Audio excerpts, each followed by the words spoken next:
Hola, hola, ¿qué tal? Buenas noches.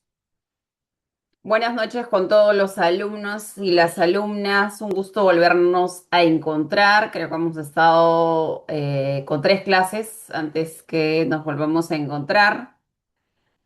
Entiendo que han abordado con mis colegas varios temas, entre ellos los temas vinculados al Tribunal de Fiscalización Laboral, el procedimiento sancionador.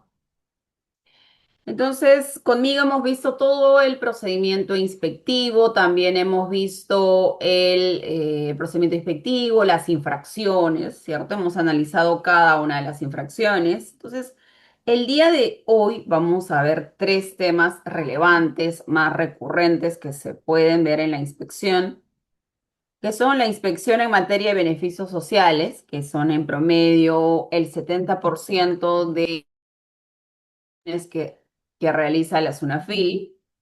Luego tenemos la inspección en materia de contratos temporales y la inspección en materia de verificación de despido arbitrario. ¿Ok? Entonces, esos son los tres grandes temas que vamos a ver el día de hoy para poder organizarnos. El día de hoy tenemos una clase hasta las 9:30. Eso quiere decir que a las 8:30 vamos a hacer un break de 10 minutos. De 10 minutos para que ustedes puedan descansar, puedan hacer sus pausas activas. Ahora, también saludar a cada una de las personas que están conectadas en este momento, un día sábado que muchas veces se utiliza para descansar del día de semana que se ha trabajado todos los días. Saludo que estén conectados y que busquen continuamente capacitarse. Al igual que en todas las sesiones, pueden ustedes realizar sus preguntas para que podamos responderlo cuando vayamos avanzando en la clase. Claro está que las preguntas tienen que estar vinculados al tema que estamos abordando, ¿ok? Aquí nos están saludando Gladys, nuevamente buenas noches Gladys. Eh, no sé si alguna de las personas que están conectadas también nos hemos podido ver en las clases anteriores, si nos pueden escribir en el chat. Recuerdo que teníamos alumnos de Piura, teníamos alumnos de Huancayo, también teníamos alumnos de Arequipa, me parece que también de la selva, pero no recuerdo de qué región. Entonces, igual, si nos pueden escribir en el chat para recordar un poco. Cindy, buenas noches. Cindy se está conectando desde Apurímac, nos dice, ¿no? Cindy, en Apurímac está haciendo frío en estos meses. Estamos junio. No, creo que hace frío estos meses, me parece. Demasiado. Ah, ok, claro. Generalmente cuando en Lima estamos en verano, allá están en invierno. Bueno, acá no estamos en verano, ¿no? Pero igual hace bastante frío en Apurímac. También nos está saludando Celestino desde Lima. ¿Desde qué distrito nos estás escuchando, Celestino? Javier. Raúl, buenas noches desde Trujillo, nos dicen. Entonces, mientras nos van escribiendo, yo voy a ir compartiendo una presentación que aborda el tema de beneficios sociales. A ver, vamos a compartir esta presentación. Aquí está.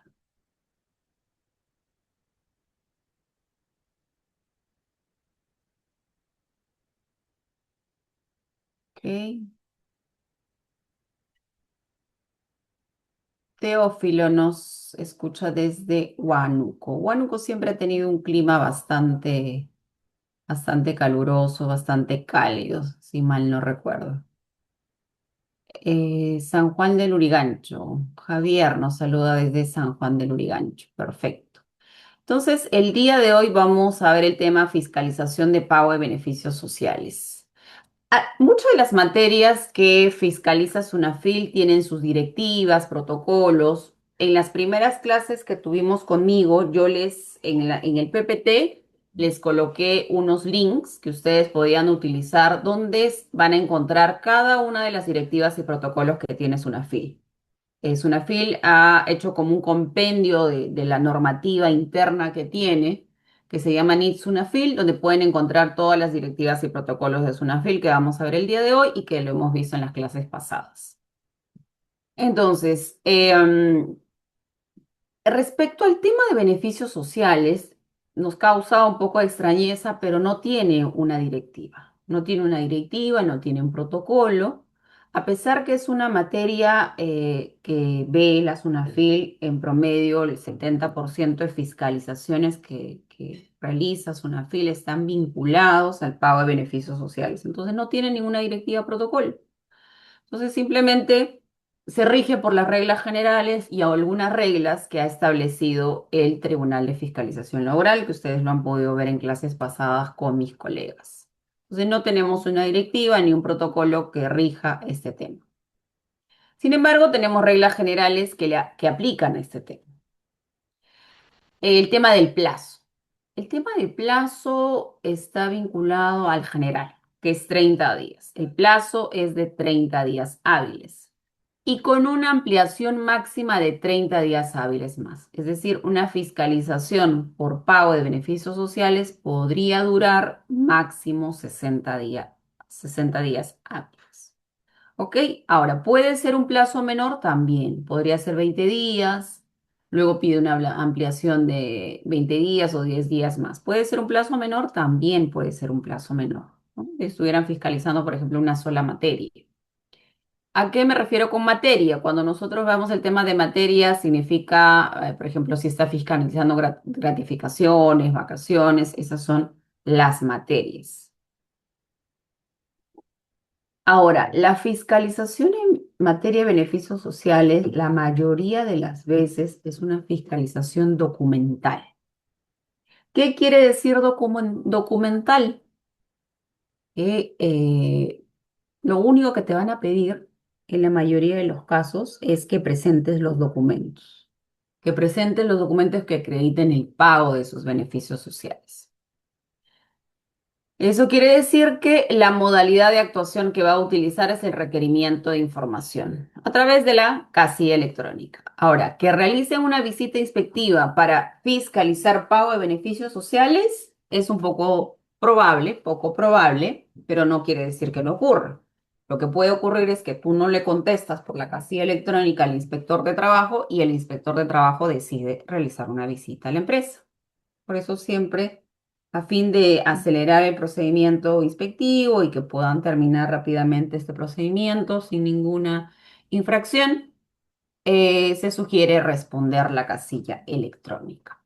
Porque igual cuando vimos el tema de casilla electrónica, dijimos también que hay un acuse automático. Eso quiere decir que tú no abres la casilla, pasa el tiempo, que son 5 días, pasan los 5 días y ocurre el denominado acuse automático. Es decir, es como si lo hubieras recibido a pesar que tú no lo abriste, no lo miraste, acuse automático, y el requerimiento empieza a correr el plazo y como no lo cumpliste, es una infracción a la labor inspectiva. Infracción por no cumplir con el requerimiento de información.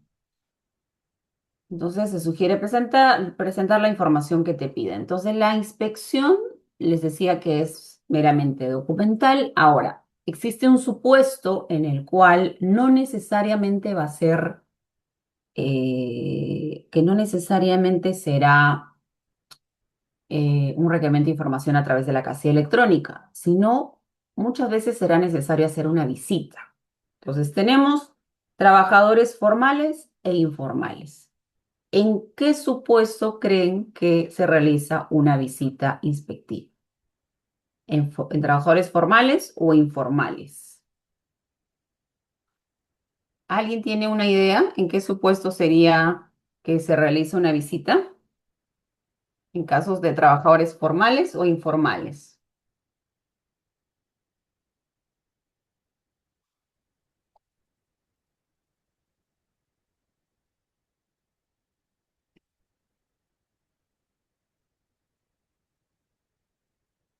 Ambos, sí, podríamos decir, pero, a ver, claro, el inspector Es totalmente, primero, el inspector es totalmente libre de hacer visita o requerimiento por casilla electrónica. Pero generalmente cuando tú contestas, buenas noches, Víctor, buenas noches. Cuando generalmente tú contestas el requerimiento por la casilla electrónica, la comunicación con el inspector es por la casilla electrónica. Ahora, si tú no contestas la casilla electrónica, ¿qué va a hacer? Decimos, te va a visitar. Ahora, ¿qué pasa en el caso de los trabajadores informales? En el caso de los trabajadores informales, se entiende que la empresa nunca le reconoció la existencia de un vínculo laboral, ¿cierto? Nunca reconoció la existencia de un vínculo laboral. Quizás mencionó que era un locador, no le pagaba beneficios sociales por eso. Entonces, ¿qué hace el inspector? Entonces, lo, lo que puede ocurrir con mayor probabilidad en el caso de un trabajador informal es que él acuda a la empresa. Acuda a la empresa a recoger información sobre, para poder, acuda a la empresa para solicitar información y así acreditar que finalmente existió una relación laboral. Entonces, ¿por qué? Porque el inspector tiene muchísimas facultades, que nosotros vimos estas facultades en la segunda clase conmigo, mal no recuerdo. Y en las facultades que están en el artículo 5 de la Ley General de Inspecciones menciona, entonces se le hace las visitas, pregunta a los testigos, ¿cierto? Pregunta a los testigos, te pide información en la propia empresa. Entonces, a través de esa información que tú estás obligado a entregarle, determina que existe una relación laboral. Claro, cuando solamente hace un requerimiento por la casilla electrónica, quizás no determine que existe una relación laboral. Pero si hace una visita, tiene mayor probabilidad de realizar una investigación mucho más completa y determinar que existe una relación laboral la cual la empresa negó. Entonces, la probabilidad que se realice una visita inspectiva cuando se fiscaliza el pago de beneficios sociales de un trabajador informal es bastante alta. ¿Ok? Ahora, muchos de ustedes han respondido ambos, sí, en ambos puede realizar una visita también, ¿no? Pero si hablamos de probabilidades, la probabilidad para un trabajador informal es mucho más alta, porque para el trabajador formal ya tiene su boleta, lo ha chequeado en la planilla electrónica, entonces solamente te dice ya, verifico que el trabajador ha laborado de tal a tal fecha y por lo tanto se le tiene que pagar por ese periodo sus beneficios sociales. Luego, en las primeras clases nosotros vimos que el inspector se guía, o sea, su marco, el documento que lo guía para sus actuaciones se denomina orden de inspección, ¿cierto? Yo les mostré también cómo era una orden de inspección. Y respecto a el pago de beneficios sociales, ¿qué materias son las que se suelen generar? Asignación familiar, si no se le ha pagado, vacaciones, compensación por tiempo de servicios, gratificaciones y bonificación extraordinaria. Ahora, si es un trabajador MIPE, claro, en ese caso va a variar las materias, ¿cierto?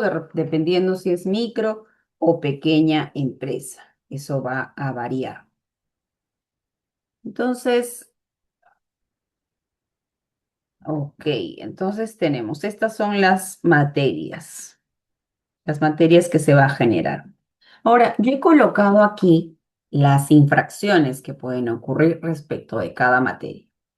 Entonces, si tú no pagas la asignación familiar, no le pagaste la asignación familiar por distintas razones. Por ejemplo, si tú mencionaste que, bueno, yo convine, acordé con el trabajador que su sueldo era de 2.000 soles. Y como era de 2.000 soles, dentro de su sueldo estaba su asignación familiar. Y como estaba su asignación familiar dentro de su sueldo, no le subes el sueldo. Dices, dentro de los 2.000 soles está tu asignación familiar. Y eso no es válido, no es legal. Debería haber un cambio antes que tiene hijo y después que tiene hijo, ¿no? Una cosa es el sueldo y otra cosa es el pago de la asignación familiar que debe estar disgregado. Si tú quieres pagarle 2.000 soles a un trabajador, incluido su asignación familiar, tienes que disgregar, ¿no? Sueldo y asignación familiar. Entonces, si tú no pagas, sería una infracción grave. ¿Dónde encontramos las infracciones graves? No se olviden que están en el reglamento de la Ley General de Inspecciones. Todas las infracciones están en el reglamento de la Ley General de Inspecciones. Ok. Luego, ¿por qué más te pueden sancionar? Por vacaciones. Puede ser una infracción muy grave con la 25.6 o una infracción grave con la 24.4. Cualquiera de estas infracciones se considera como cualquiera de estas infracciones se considera para las vacaciones. Ahora, esto lo vamos a ver más adelante para que ustedes tengan claro cuándo es una infracción grave y cuándo es una infracción muy grave. Buenas noches, Graciela. Luego tenemos la compensación por tiempo de servicios. Esto sí está más claro. Si tú no entregas al trabajador y en los plazos y en los requisitos previstos las boletas de pago, hojas de liquidación de compensación por tiempo de servicios, se considera una infracción leve. Y también se considera una infracción leve respecto de la CTS no comunicar oportunamente con los deberes de información, ¿no? Para que este trabajador pueda retirar su compensación por tiempo de servicio. Luego tenemos la infracción grave. No depositar íntegra y oportunamente la compensación por tiempo de servicio según la norma de la materia. Entonces, la mayoría de veces esta sería la infracción, porque lo que fiscalizan es si tú le pagaste o no le pagaste, ¿no? No le pagaste. Generalmente, las hojas de liquidación muy pocas veces se fiscalizan una liquidación porque ya cesó, pero eso no quiere decir que no sea obligatorio, igual se lo tienes que entregar. Luego, otra infracción bastante conocida, las gratificaciones. No pagar o otorgar íntegra y oportunamente las remuneraciones y los beneficios laborales. Entonces, gratificaciones. Ojo, también, si no pagaste la bonificación extraordinaria, te van a multar. Y una multa, el monto es similar, el monto es similar a la gratificación. Por ejemplo, si yo le pago al trabajador 2.000 soles, ¿sí? 2.000 soles es su sueldo. ¿Cuánto le corresponde por bonificación extraordinaria?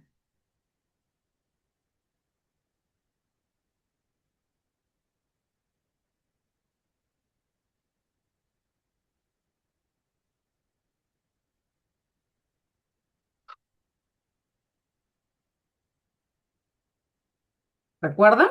Ustedes me imagino que sí, sí ven temas de beneficios sociales, ¿cierto? ¿Cuánto le estaríamos pagando? Exacto, Alex. Muy bien, 180 soles. Entonces, su gratificación, ¿cuánto sería? 2.000 soles.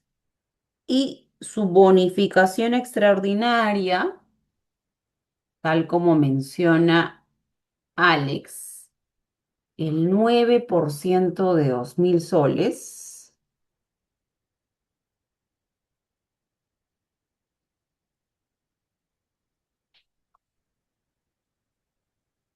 es 180 soles, ¿cierto?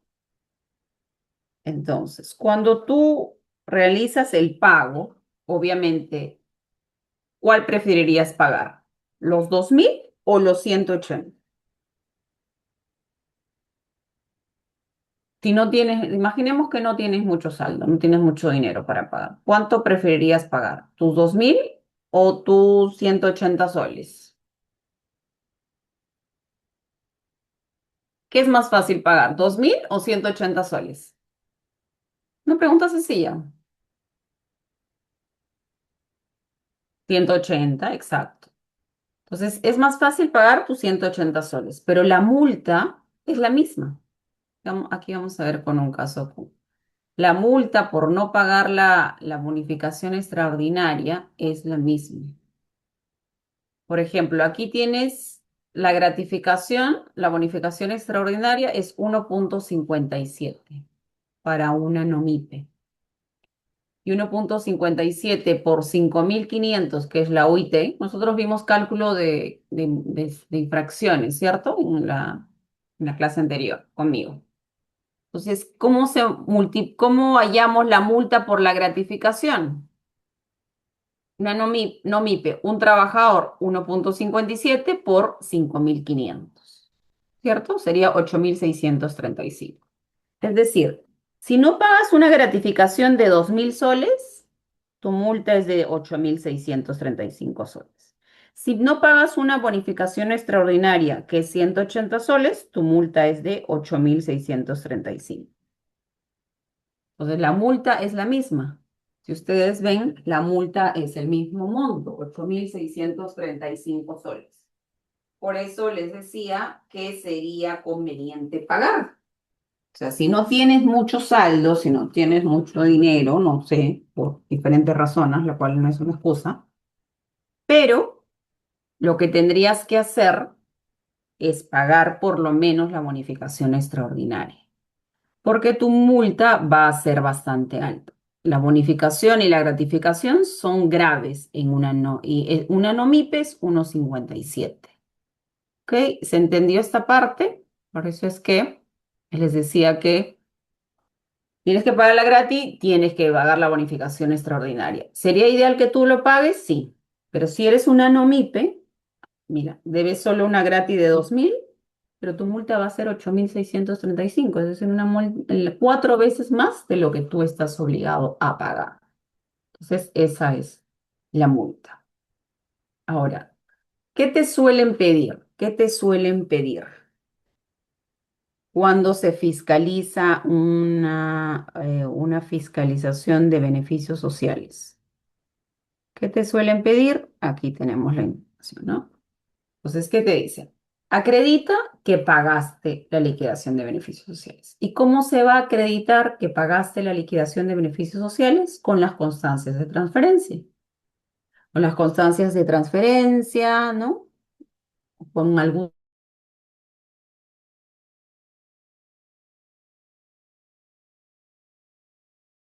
quizás de los últimos meses, para saber cuánto es que le pagabas al trabajador, si ha tenido horas extras. Recuerden que las horas extras y las comisiones ingresan para el cálculo de los beneficios sociales y por lo tanto son conceptos remunerativos. Al ser conceptos remunerativos, ingresan en muchos de los beneficios sociales que se calculan y son montos mayores, ¿no? Van a ser el promedio que tú incluyes en su remuneración básica va a ser un monto mayor, por lo tanto su remuneración computable va a ser un monto mayor y la gratificación que se le pague va a ser un monto mayor, ¿no? Eso generalmente lo explicamos a detalle en en un curso que solemos dictar que es cálculo de beneficios sociales. ¿Qué más te van a pedir? La liquidación de beneficios sociales debidamente firmada. Si no te firmó el trabajador la liquidación de beneficios sociales, también se la puedes emitir, se la puedes entregar a través de una notaría.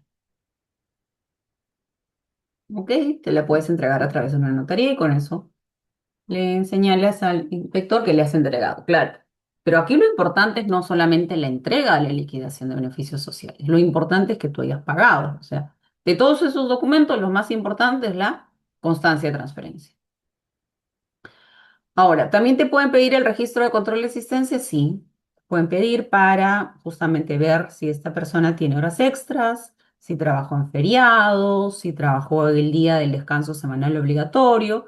Para todo eso te piden la información, ¿no? Te piden el registro de control de existencia. Tú tienes que presentar toda esa información. Si tú no presentas esa información que te están pidiendo, que es obligatorio tenerlo, pues no es un documento que el inspector se invente que tú lo debes tener, no, son documentos obligatorios que tú tienes que tener. Si no le presentas el registro de control de asistencia,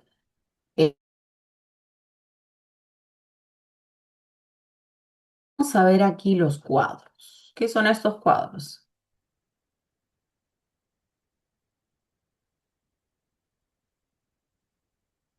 ¿Qué son estos cuadros, no? Cuando nosotros vimos las infracciones, les mostré 3 cuadros, ¿cierto? Decíamos que estos cuadros que están en el Decreto Supremo 019-2006 TR, que es el reglamento de la Ley General de Inspecciones, menciona los valores, ¿cierto? Los valores que se va a utilizar para calcular las multas. Entonces va a depender Si la infracción es leve, grave o muy grave, eso también lo señala el reglamento. Y aquí, ¿cuántos trabajadores son los afectados? Si es uno, si es dos, si es tres, si es cuatro, ¿cuántos son los trabajadores afectados? Esto es para el caso de las microempresas. Para el caso de la pequeña empresa, se utiliza otro cuadro con otros valores. Para la no MIPE se utiliza otro cuadro. Los tres cuadros se encuentran en el reglamento de la Ley General de Inspecciones. Y claro, las multas para las micro y la pequeña son menores y para los no MIPE son mayores. Ojo, que tú, y también se los comenté, a ver, si tú no estás inscrito en la REMIPE, el registro de la micro y pequeña empresa, y solo tienes 5 trabajadores,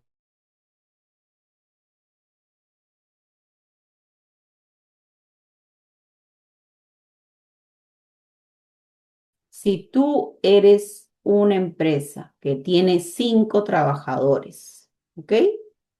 Pero no estás inscrito en la REMIPE, no estás inscrito en el registro de la micro y pequeña empresa. ¿Qué cuadro de multa te va a aplicar? ¿El cuadro de la microempresa, el cuadro de la pequeña empresa o el cuadro de la no MIPE? ¿Recuerdan ese dato? A ver si pueden escribirnos en el chat.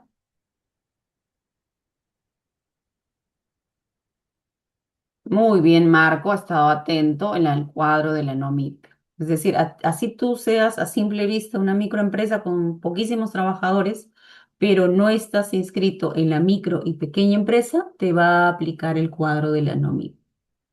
Es decir, te van a aplicar multas mayores. Entonces, cuando tú seas, eres pequeño, siempre se sugiere que se inscriban en la micro y pequeña empresa, siempre que cumpla con los requisitos, obviamente.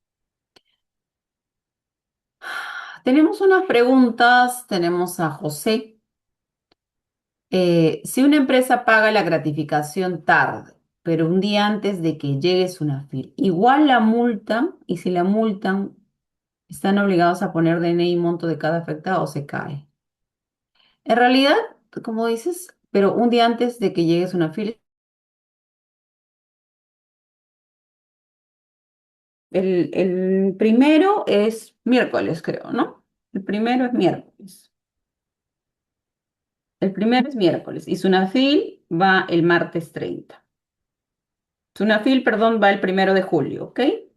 Y tú le pagas el 30 de junio. Entonces, no va a haber multa porque tú ya pagaste. Cuando te haga el requerimiento de información si pagaste la gratis, tú acreditas que le pagaste y no va a haber ninguna.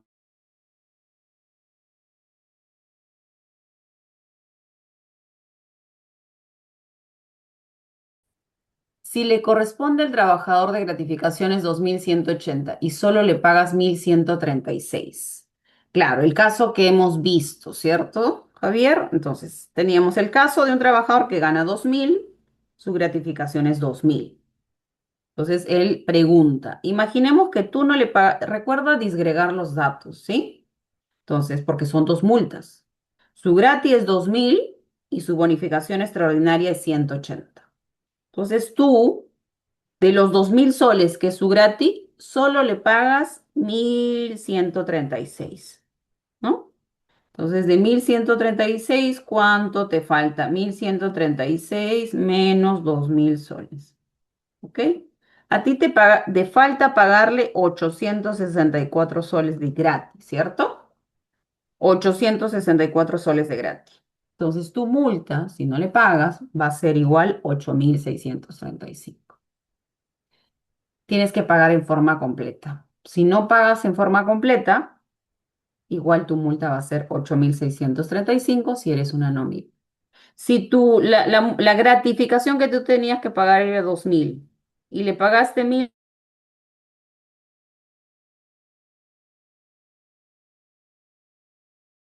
por no pagarle los 50 soles, tu multa es 8.635. Ese es el caso, ¿no? Así pagues un poco, igual tu multa va a ser igual, porque la infracción es grave para la gratificación. ¿Y qué menciona la infracción? No pagar, es decir, no pagaste nada, u otorgar íntegra. tienes que pagar los 2.000 soles. Si no, no te va a corresponder, ¿no? Entonces, aquí, por ejemplo, lo más fácil pagar, que es la bonificación extraordinaria, que es 180, porque si no, igual tu multa va a ser 8.635. Entonces, se sugiere pagar de forma íntegra todos los montos.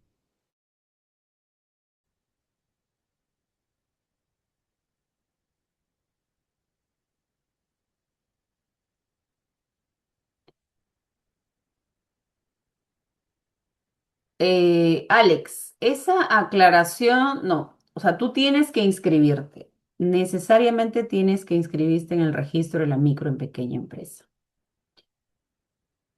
Ahora, ¿cómo te inscribes? El trámite para inscribirse es a través de una plataforma, es sencilla.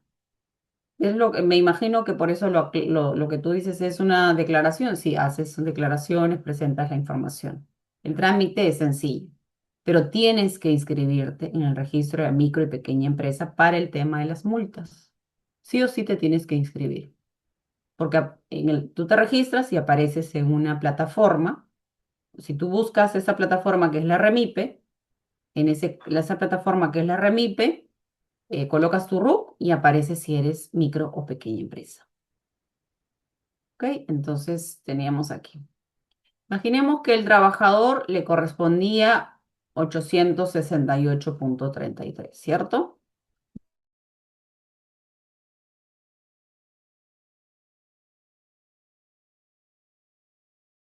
La CTS le correspondía 741,7. De vacaciones le correspondía 976.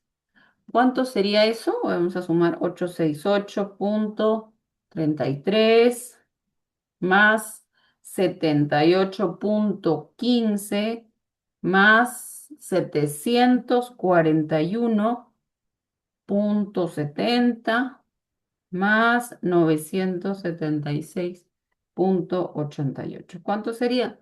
2.665,06. Eso es lo que tú debes de liquidación, 2.665,06. ¿Ok? Entonces, ese es lo que tú debes. Pero si tú no pagas la gratificación para una no MIPE, ¿cuánto es tu multa? Es grave. 1,57 por 5.500. ¿Cuánto es? 8.636. No pagas la bonificación extraordinaria, que era 78,15. Tu multa igual es 8.635. ¿Ok?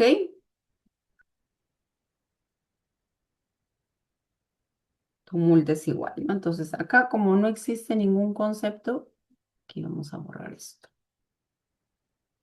Ya está. Entonces tenemos uno, 2, 3, 4. Aquí todas son graves. Multiplicamos 8.635 por 4.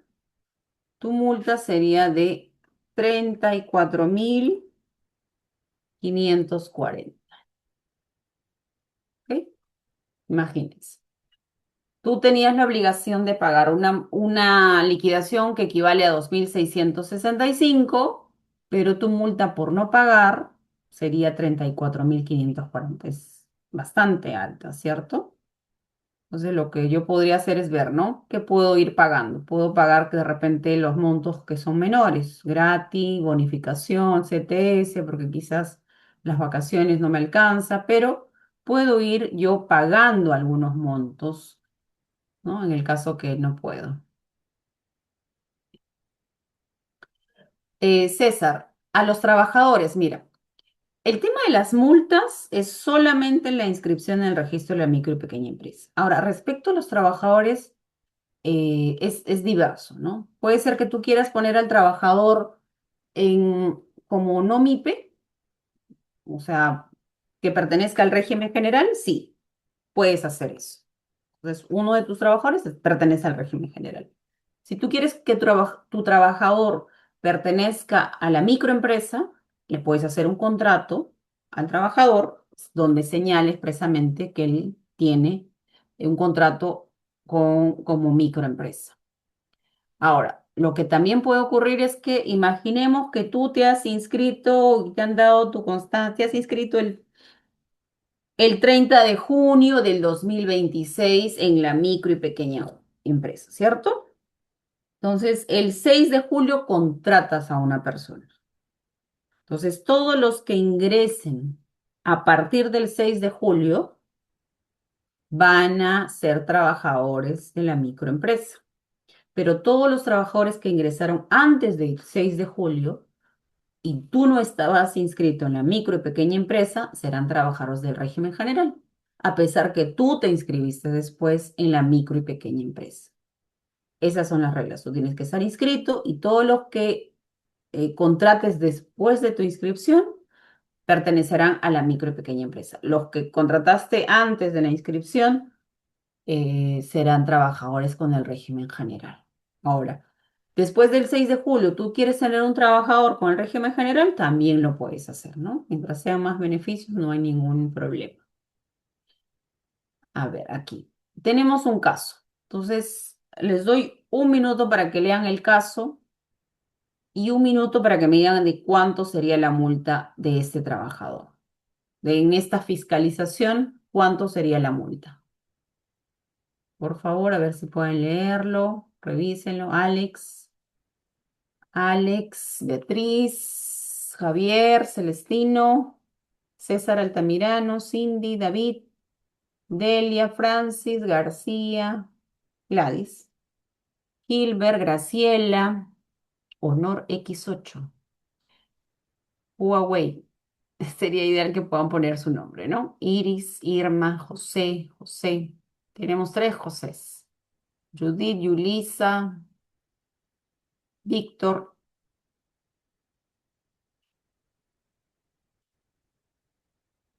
Marco, Mindy, Noemí, Pantaleón, Rafael, Raúl, Rolando, Ronaldo, Rubila, Saúl, Teófilo, Vanessa, Víctor Jesús y Susan. A ver, ¿cuánto me dicen que sería la multa?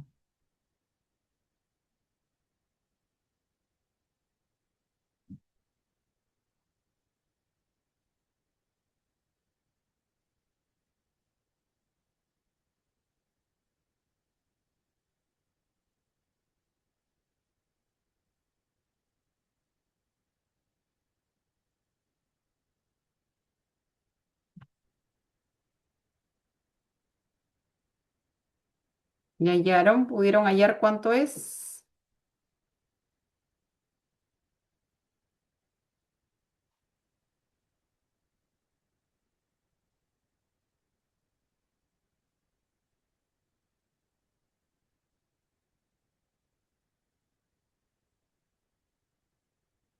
A ver, ¿alguien tiene el dato?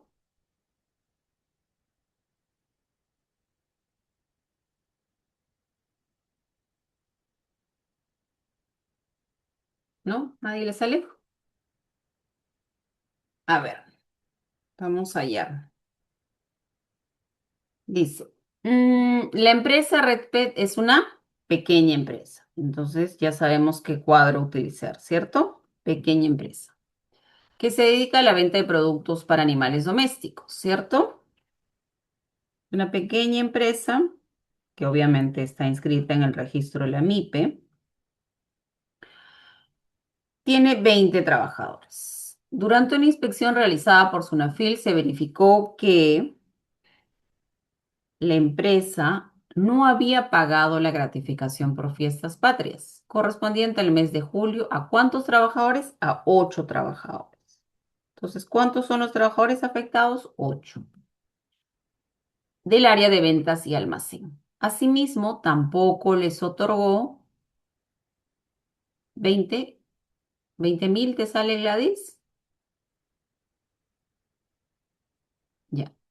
Asimismo, quizás nos puedes precisar, Gladys. Asimismo, tampoco les otorgó la bonificación extraordinaria. Es decir, no pagó gratis, no pagó bonificación extraordinaria. que corresponde junto con dicho beneficio. Los trabajadores afectados manifestaron que pese a haber cumplido con todos los requisitos para percibir la gratificación, la empresa postergó el pago durante varios meses alegando problemas económicos sin llegar a regularizar la situación. Tras revisar las boletas, los contratos de trabajo y la documentación contable de la empresa, la autoridad inspectiva comprobó que los beneficios laborales no fueron pagados de manera íntegra y oportuna, ¿cierto? Entonces no le pagó una gratificación. Entonces, si no le pagó la gratificación y es una pequeña empresa y la gratificación es una grave, ¿cuántos trabajadores son los afectados? 8. Nos vamos al segundo cuadro, que sería 0,59, ¿cierto? Porque el cuadro de pequeña empresa es de 6 a 10, recuerden. A ver, de 6 a 10, miren acá. Pequeña empresa, aquí. Tienen que irse acá.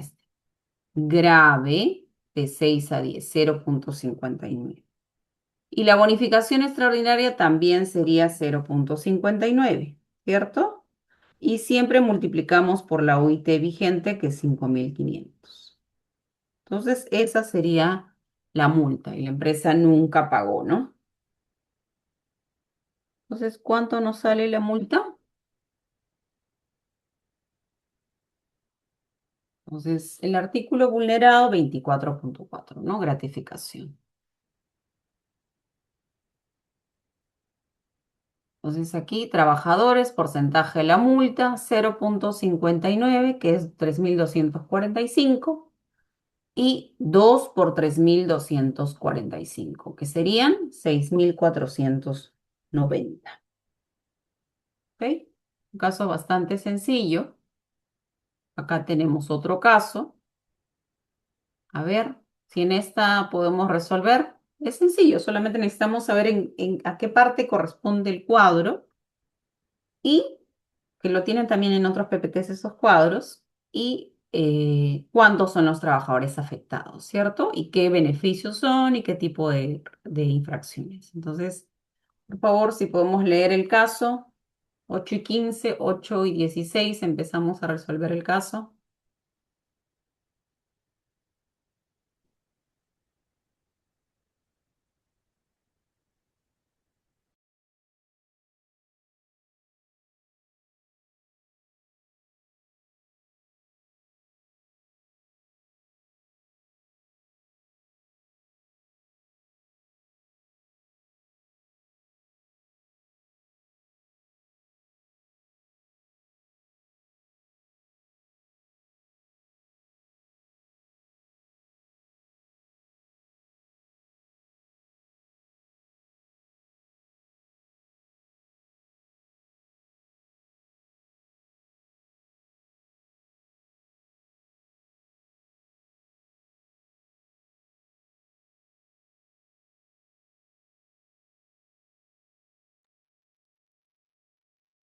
A ver, ¿cuánto les sale?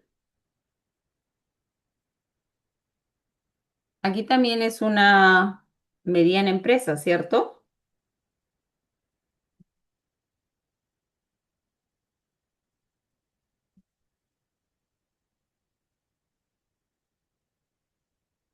A ver, creo que tenemos una respuesta. Muy bien, Noemí. 24.750 le sale a Noemí. Entonces vamos a leer el caso. Es importante saber el cálculo, ¿por qué? Porque tú, como asesor, asesor contable, asesor legal, ¿qué tienes que hacer? Le comentas al jefe de la empresa o tú eres un jefe de una empresa, ¿no? Entonces tú tienes que hacer sumas y restas. O sea, ¿qué me conviene? ¿Pagar o no pagar?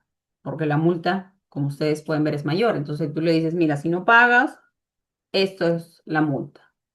Entonces decidirá pagarla o no pagarla, ¿no? Porque yo creo que lo más oportuno sería pagarla porque la multa es bastante alta. La empresa Gotas de Manantial, dedicada a la fabricación de bebidas gasificadas, es una mediana empresa que cuenta con 200 trabajadores. Durante una inspección realizada por Sunafil, se verificó que la empresa incurrió en diversos incumplimientos relacionados con el pago de beneficios laborales y el otorgamiento del descanso vacacional. En primer lugar, se comprobó que la empresa no pagó oportunamente la asignación familiar en los meses de junio y julio, ¿no? Entonces, ¿qué tenemos? Asignación familiar, ¿cierto? Que es una infracción grave. Ni realizó el depósito de la compensación por tiempo de servicios. Entonces, compensación por tiempo de servicios, grave. Correspondiente al último periodo legal a 15 trabajadores. Entonces, no pagó 15 trabajadores la CTS, no pagó a 15 trabajadores la asignación familiar. Mire, sea 1 o 2 meses, igual la multa va a ser grave.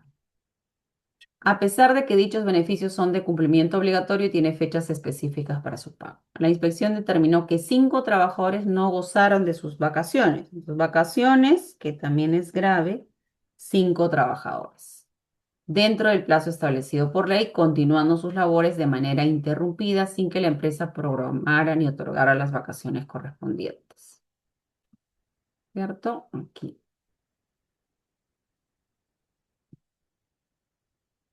Entonces, ¿qué tenemos aquí? Estamos en una pequeña empresa también, ¿cierto? Estamos en una pequeña empresa. ¿Ok? Aquí tenemos el caso de la pequeña empresa. Entonces, son 15 trabajadores de asignación familiar. ¿Cuál sería la asignación familiar es grave, ¿cierto? Sería 0,77 por la OIT vigente, ¿cierto? Luego sería, ¿qué más? Gratificaciones, tampoco pagó a 15 trabajadores, 0,77 por 5.500. Ahora, las vacaciones, dice que no salieron de vacaciones, entonces sería una infracción muy grave, pero solamente a 5, es decir, iríamos acá. 0,77 por 5.500, ¿cierto? Entonces, ¿cómo vamos a multiplicar? ¿Cuánto nos sale el 0,77 por 5.500? 4.235, ¿cierto? ¿Cuántas veces son? Por 3, porque es asignación familiar, STS y es vacaciones. Ay, no, no, sería 4.235 por 3. Sale 12.705. ¿Le sale igual?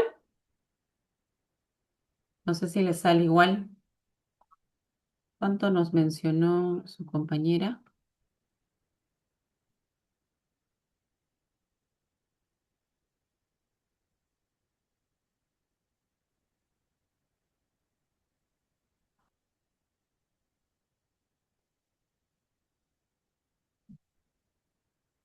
¿Cuánto le sale?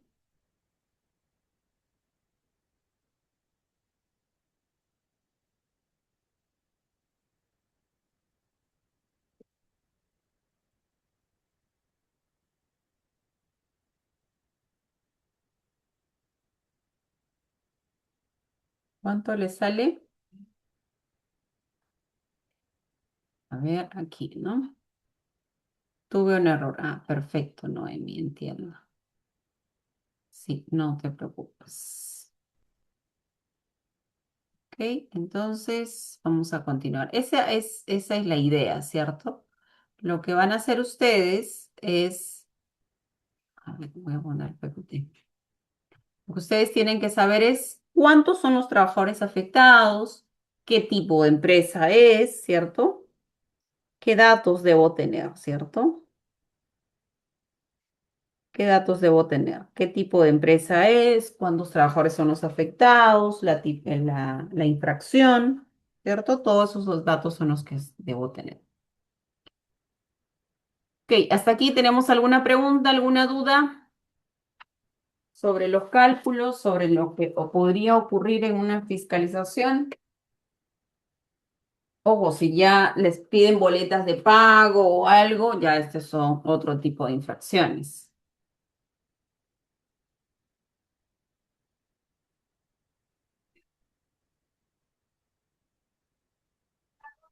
Tenemos el comentario de Víctor. ¿Eso funciona en consorcios? Sí, me parece que hay un presente que habla sobre los consorcios y que menciona que sí son responsables. Ellos desaparecen, ¿a quién reclamamos? Lo que podrías hacer es demandar a cada uno de los consorciados. Tendrían que ser responsables.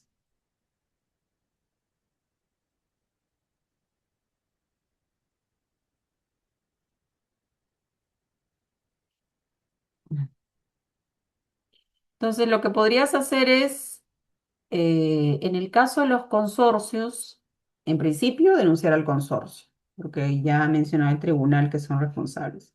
Segundo, lo que podrías hacer es denunciar a cada una de las empresas del consorcio, ¿no? Mencionar que ellos son partes de un consorcio, son consorciados y por lo tanto están obligatoriamente, lo que tienen que hacer ellos es pagar esta liquidación de beneficios sociales.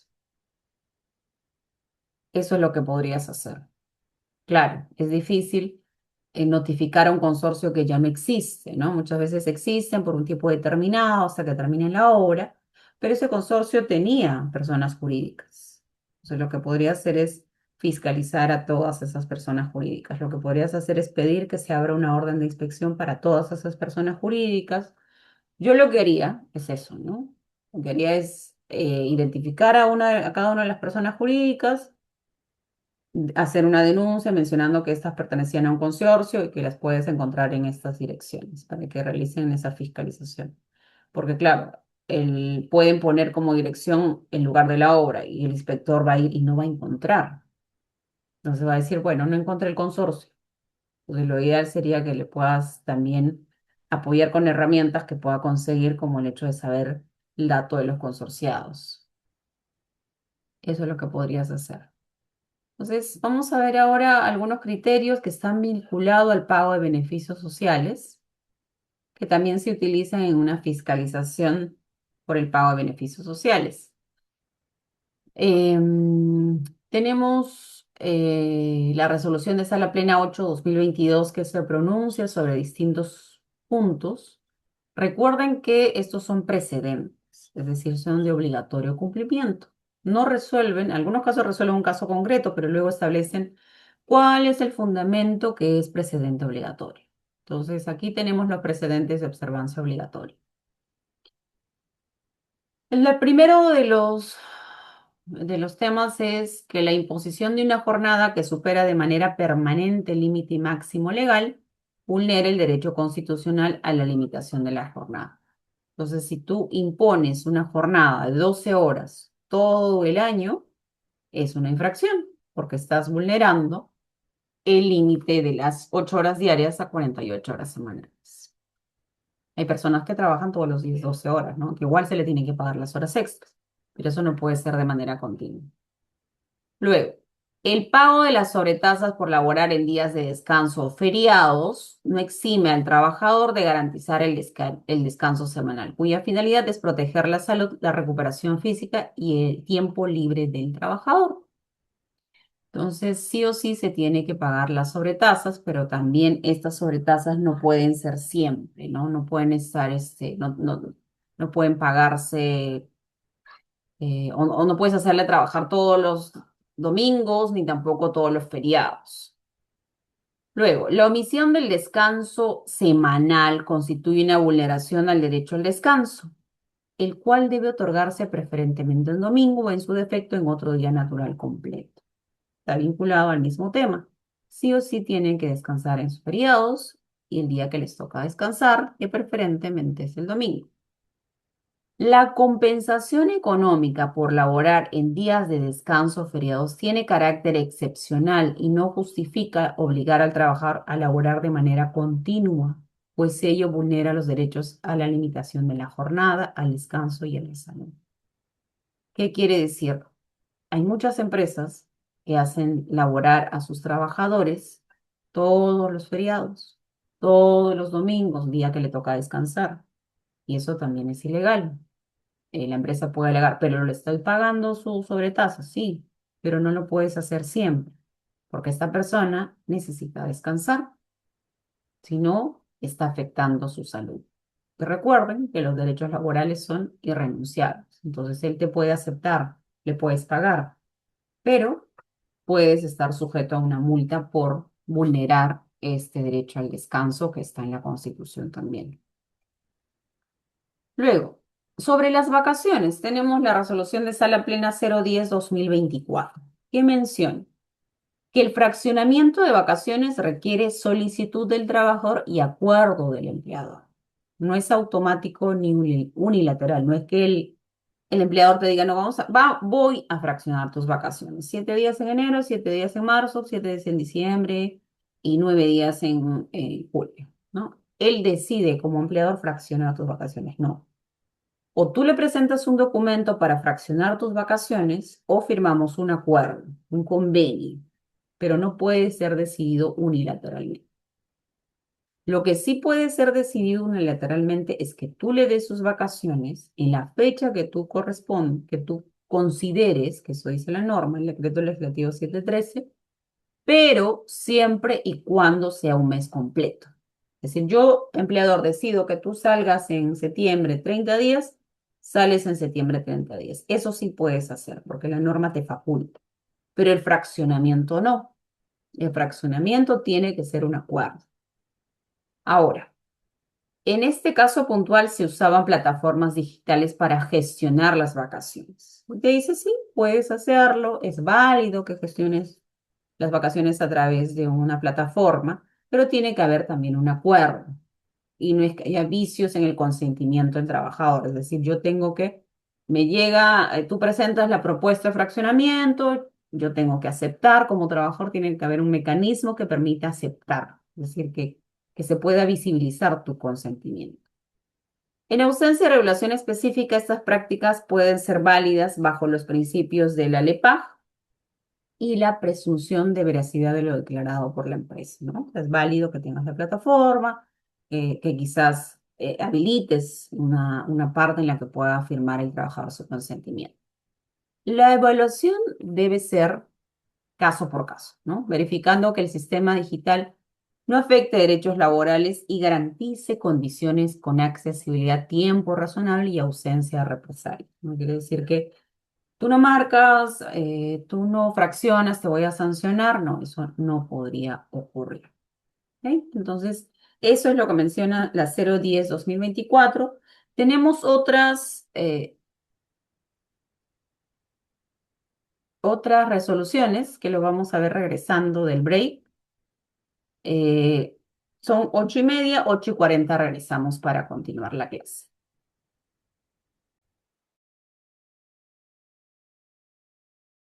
Hola, hola. Continuamos. Nos quedamos en la... ya, en la 004/2025. ¿Qué ocurre en la 004/2025? Cuando la inspección abierta que una relación cubre un contrato de trabajo bajo otra modalidad, o sea, por ejemplo, tienes un trabajador que está con un contrato de locación de servicios, un supuesto contrato de locación de servicios, ¿qué es lo que tiene que hacer el inspector? Primero, tiene que identificar que exista una relación laboral antes de solicitar que pague los beneficios sociales. Es decir, investiga el inspector, determina que existe una relación laboral y te emite una medida de requerimiento, ¿no? Nosotros hemos visto en las primeras clases las modalidades de actuación, ¿cierto? Requerimiento de información, visita, comparecencia, de pronto determina un incumplimiento y te emite la medida de requerimiento. Entonces, si supuestamente hubo una locación de servicios, el inspector tendrá que colocar en la medida de requerimiento primero que existe una relación laboral que identifica los tres elementos de la relación laboral. Y después de esos párrafos, que puede ser una cara, dos caras, luego emite la medida de requerimiento solicitando que se paguen los beneficios sociales. Es decir, no es que eh, te pida que pague los beneficios sociales para emitir la medida de requerimiento. Ojo, no estoy diciendo que cuando te emite un requerimiento de información, él tiene que hacer toda la evaluación sobre los beneficios sociales. No, lo que estoy mencionando es que Si te emite medida de requerimiento, determina que existe una relación laboral y luego te señala, te ordena, te pide que pague los beneficios sociales. Ahora, lo que puede ocurrir también es que es evidente que es un trabajador, te hace un requerimiento de información, te pide que pagues, tú pagas porque también sabes que es un trabajador y se acabó el procedimiento. ¿Ok?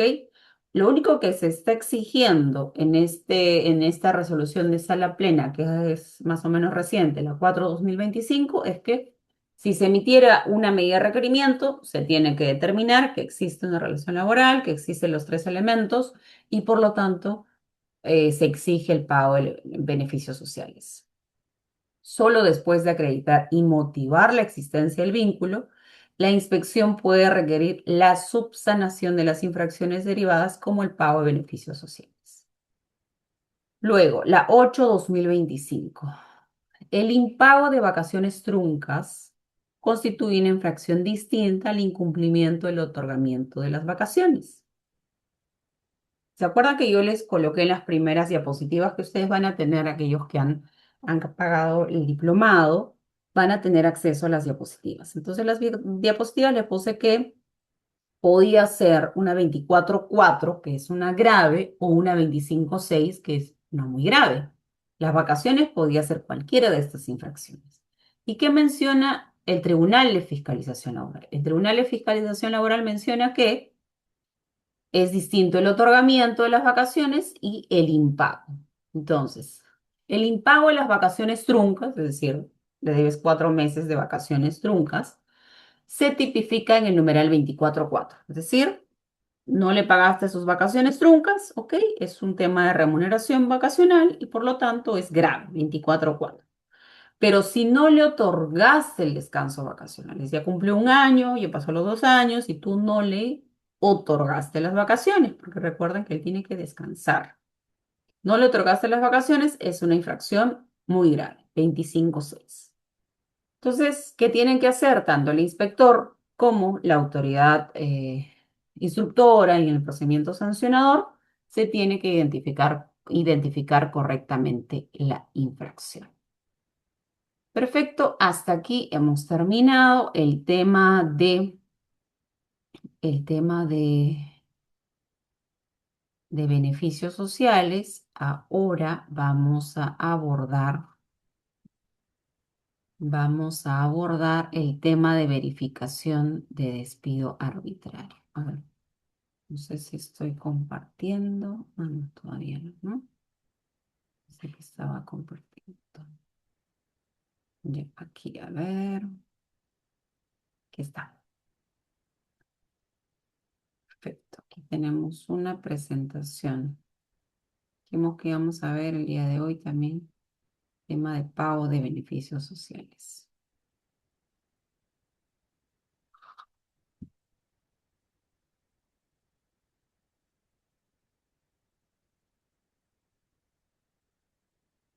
Víctor nos hace una pregunta, ¿no?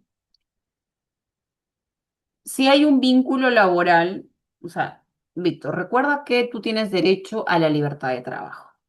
Si existe o no existe vínculo laboral, tú te puedes ir en cualquier momento. La norma te pide que renuncies 30 días antes, sí, pero tú tienes la libertad de trabajo, que es un derecho constitucional. Entonces, tú quieres, te retiras mañana. Pero claro, lo que él puede hacer es iniciarte un procedimiento de despido por abandono de trabajo, ¿no? Eso es lo que puede hacer. Gaudí, las diapositivas, claro, aquellas personas que están inscritas en el diplomado van a tener acceso a todas las diapositivas y el material que corresponde a este diplomado.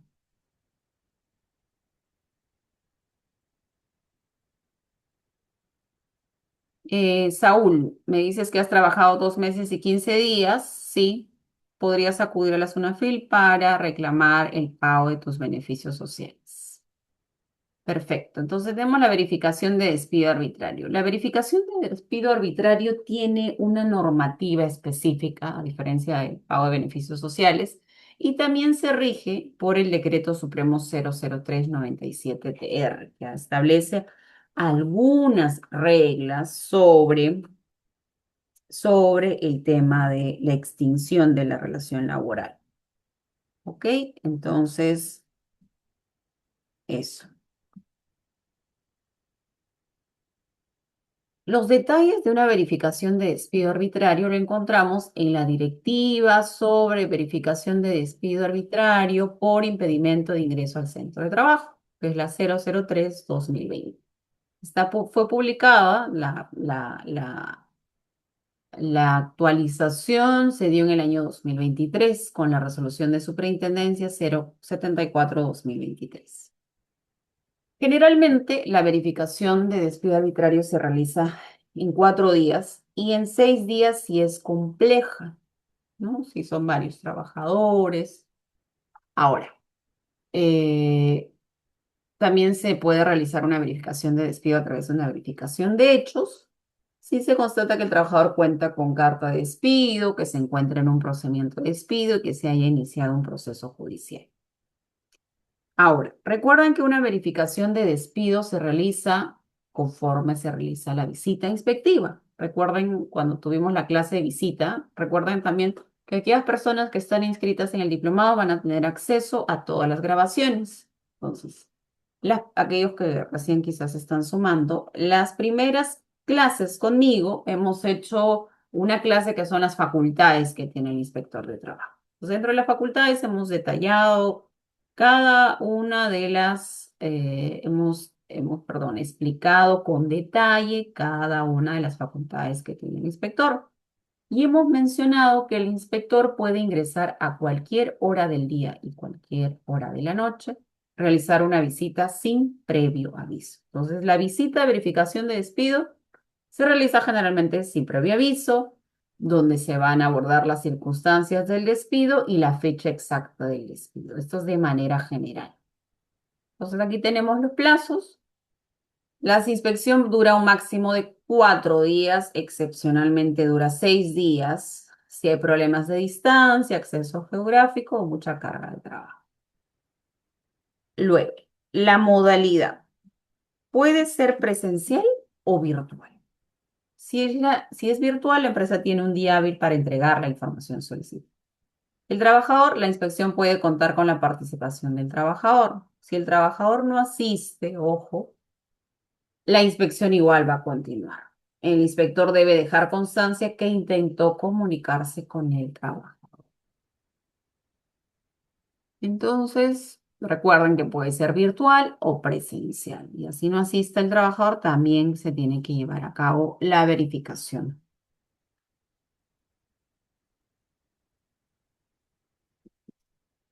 ¿Ok?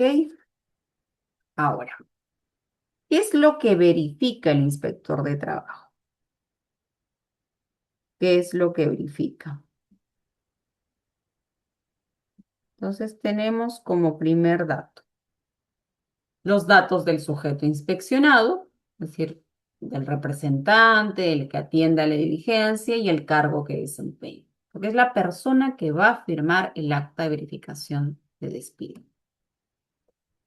La ubicación geográfica del sujeto inspeccionado, es decir, dónde se encuentra la empresa. Luego tenemos los datos del trabajador y su domicilio vigente. También es necesario, claro, le va a pedir a cada uno que acredite su identidad, le va a pedir su DNI. Luego le preguntan la razón por la cual no le permiten el ingreso al trabajador al centro de trabajo. Luego se detalla el tiempo laborado por el trabajador indicando fecha de ingreso, cese, cargo, jornada y horario. El jefe inmediato, la última remuneración y la forma de pago.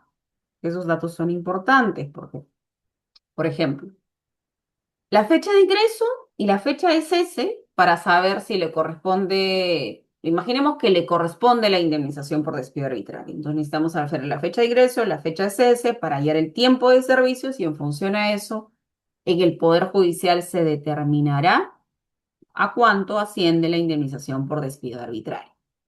También la jornada y horario, ¿no? Jornada y horario de trabajo. El jefe inmediato, ¿no? ¿Quién era su jefe inmediato? Para saber cómo es que despidieron al trabajador. También es importante la última remuneración porque a través de ella se calcula, recuerden, Su indemnización por despido arbitrario, cómo le pagaban, por qué cesó el trabajador, los conceptos y los periodos que le adeudan, ¿no? Porque puede ser que no solamente le deban la indemnización por despido arbitrario, sino también le deben la liquidación de beneficios sociales. En mayor detalle, se tiene que describir las circunstancias del despido. ¿Cómo lo despidieron? ¿Qué le dijeron? ¿Quién le dijo que ya no venga a trabajar? Y de ser el caso por terceros, ¿no? Se describen las circunstancias del despido con base en las declaraciones y pruebas presentadas por el trabajador, el empleador y de ser el caso por terceros. La referencia o manifestación del sujeto inspeccionado sobre la inexistencia de un vínculo laboral con el trabajo. Es- ¿Qué es lo que ocurre? ¿Qué información se requiere? Que esto es lo que te van a entregar. Si alguno de ustedes no asiste, alguno de ustedes ha participado de una verificación de despido arbitrario, nos pueden escribir en el chat. ¿Alguno de ustedes ha participado en una verificación de despido arbitrario? ¿Nadie? ¿Nunca ha asistido ni como trabajador ni como empleador? ¿No? Ok. Entonces, cuando tú asistes a una verificación de despido arbitrario, te entregan este documento. ¿Ok? Este documento, que puede ser físico o también puede ser, o sea, que el inspector lo esté redactando o esté escribiendo, ¿no? Porque hay un formato que te entrega. O también lo tiene en digital y va llenando los datos, pero este es un formato establecido por la normativa. Entonces va a colocar aquí por medio de la presente y en atención la solicitud formulada por el trabajador, siendo las, ¿a qué hora empieza la diligencia? ¿Qué día se realiza la diligencia? ¿De qué año? ¿No? Luego, aquí les decíamos que tenemos los datos del sujeto inspeccionado, ¿no? Nombre del representante, todo ello. Datos del trabajador, tiene que llenar todo el dato del trabajador. El motivo del cese, ¿por qué lo está cesando? ¿Por qué no lo deja ingresar? El empleador mencionará sus razones y el empleador también mencionará sus razones. O ambos pueden discrepar o coincidir, pero cada uno va a mencionar sus razones. Luego aquí se va a colocar qué conceptos se le deudan, si de repente hay una manifestación adicional que quiere señalar el representante del sujeto inspeccionado o del trabajador. No, no, yo como empleador deseo añadir eso también. Por ejemplo, no, imaginemos que no le hicieron un procedimiento de despido. Pero a veces los empleadores mencionan estos datos. Dicen, no, él llegaba tarde, no cumplía sus trabajos, pero tú le iniciaste un procedimiento de despido. No, no, pero lo despedí porque llegaba tarde, porque no cumplía sus labores. Entonces, pero a pesar que mencione todo ello, a pesar que dice que llegó tarde, pero llegó tarde, cometió faltas graves, pero si no le inició un procedimiento de despido, ¿qué ocurre? Se considera despido arbitrario y por lo tanto le corresponde la indemnización por despido arbitrario. Entonces tenemos manifestación de las partes, del representante, del trabajador y algunas observaciones que consideres. Luego va a colocar el inspector, siendo las, a qué hora termina la diligencia, en qué fecha. ¿Quiénes van a firmar? Las tres personas, los tres representantes. El inspector, el trabajador y también el sujeto inspeccionado. Y este documento le van a entregar al trabajador, al empleador y un inspector se queda con un juez. ¿Qué ocurre si no se permite el acceso al centro de trabajo en la primera visita? ¿Qué hace? El inspector te notifica para una segunda y última visita. Pero como no le permitiste el ingreso, ya tienes una multa, una obstrucción a la labor inspectiva.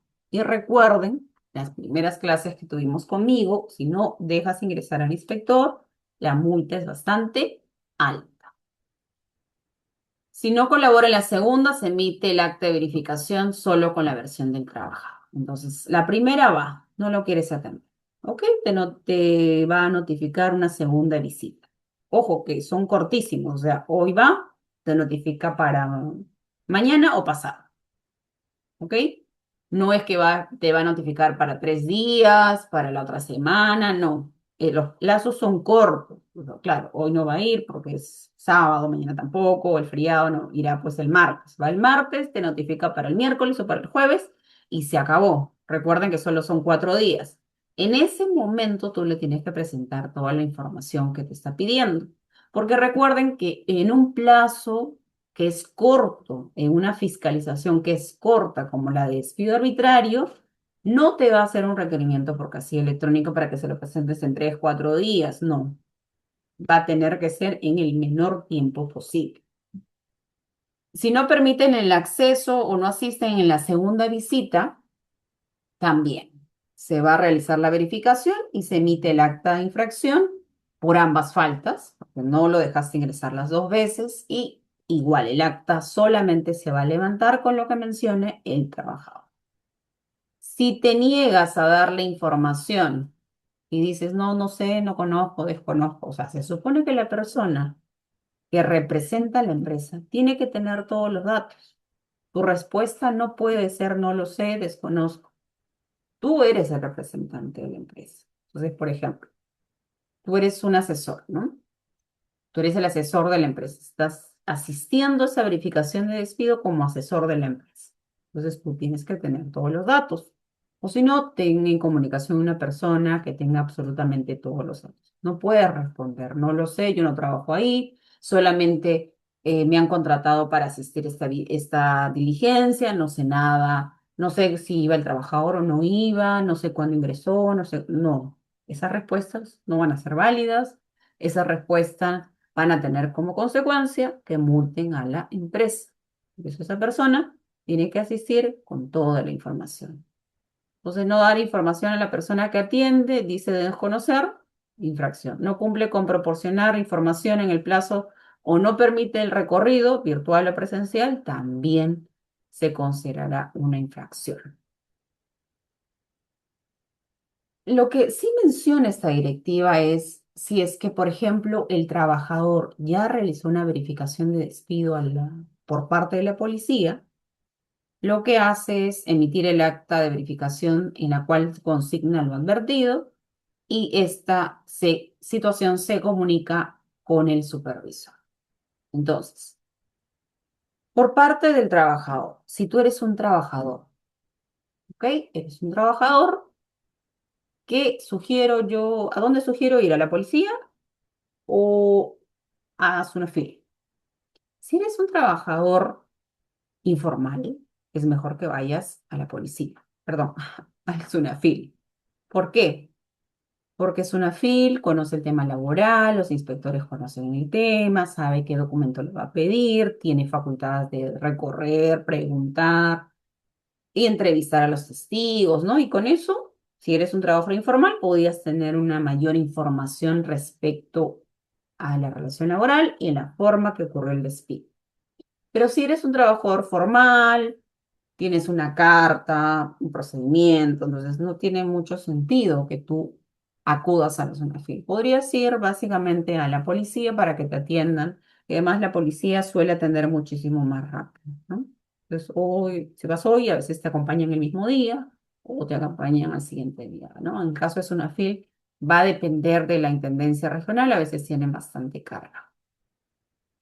Entonces, se elabora esta acta de verificación que les mostré. Esta acta debería ser legible. Y si la inspección fue virtual, el acta debe llevar la firma digital del inspector.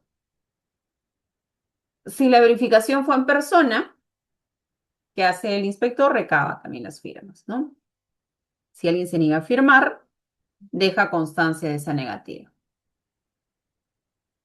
Luego, ahora, si la verificación fue virtual, el inspector firma, ¿no? En formato digital y la notificación se hace por correo electrónico. Si la notificación virtual falla, ¿qué se tiene que hacer? Una notificación presencial.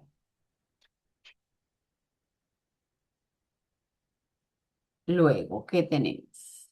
Aunque se haya juntado varios casos de despido en una sola inspección, la entrega del acta, ojo, Puede haber varios casos, pueden ser tres, cuatro trabajadores despedidos y de pronto el inspector atiende esos cuatro despidos, pero no va a entregar un acta para todos, no, es un acta de verificación de despido para cada trabajador, porque tienen fechas de ingreso distintas.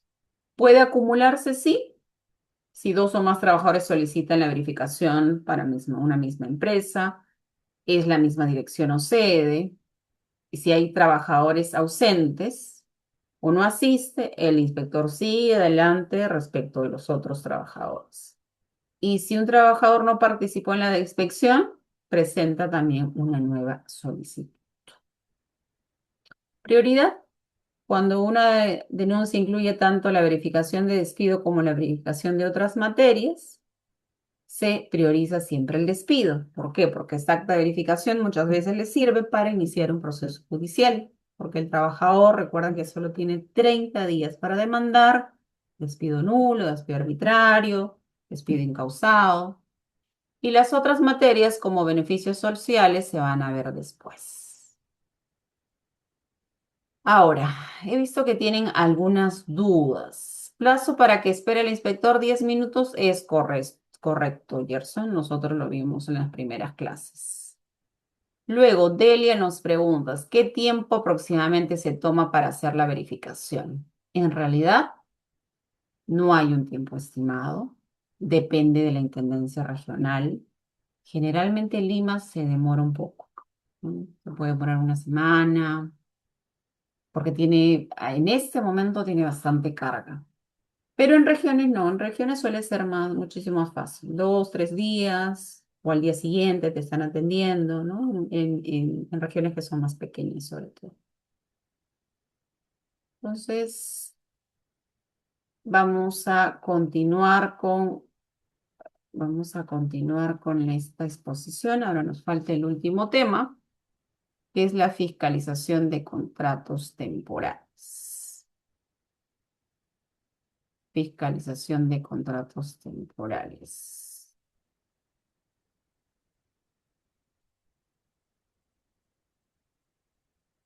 ¿Alguno de ustedes ha participado de una fiscalización de contratos temporales?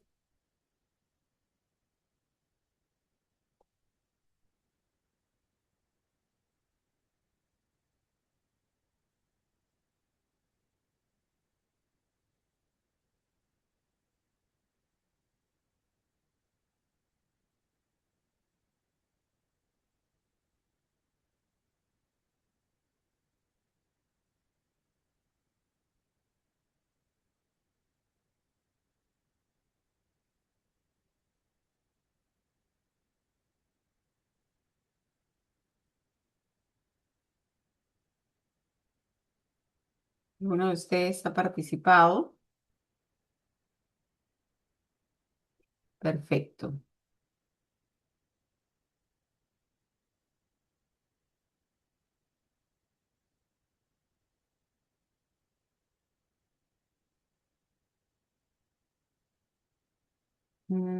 Víctor, respecto a tu pregunta, sí, sí puede retirarse y le tienen que pagar su liquidación, ¿no? Le tienen que pagar su liquidación a este trabajador.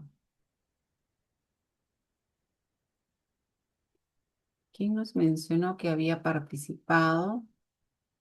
Delia. ¿Qué tipo de contratos te fiscalizaron, Delia? ¿Qué tipo de contrato temporal?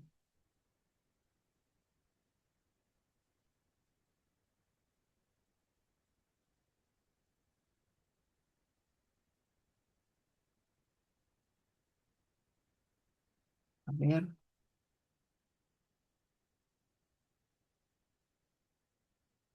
Gerson nos comenta un caso. Despidieron a alguien de manera verbal, sin procedimiento. La otro día vino con la policía. Ujú. Sí, la policía suele ser muchísimo más rápido.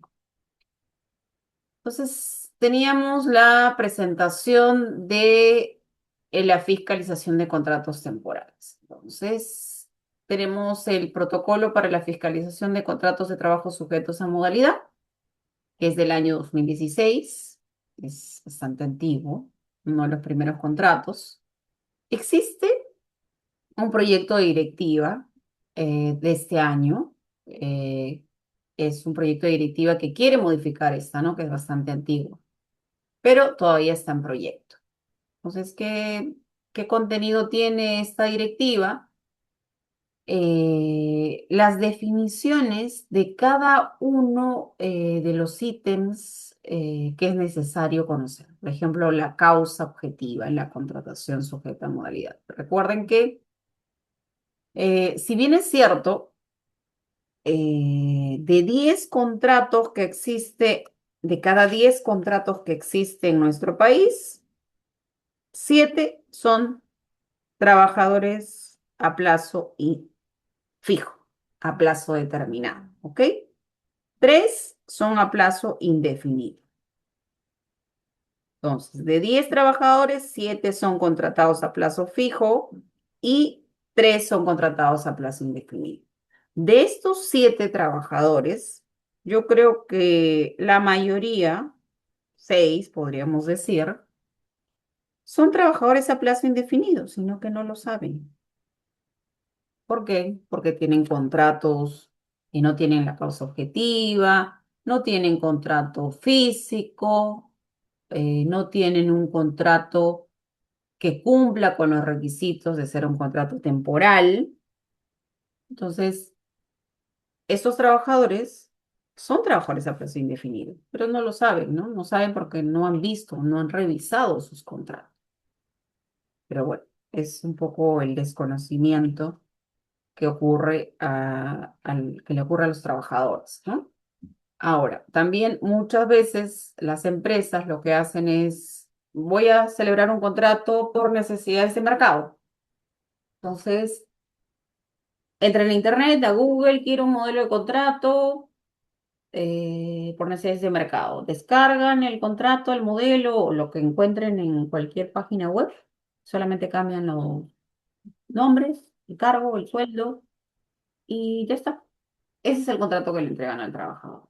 No se fijan que el requisito, el cerebro, lo importante de un contrato temporal es la causa objetiva, ¿no? La razón por la que se contrata temporalmente a este trabajador.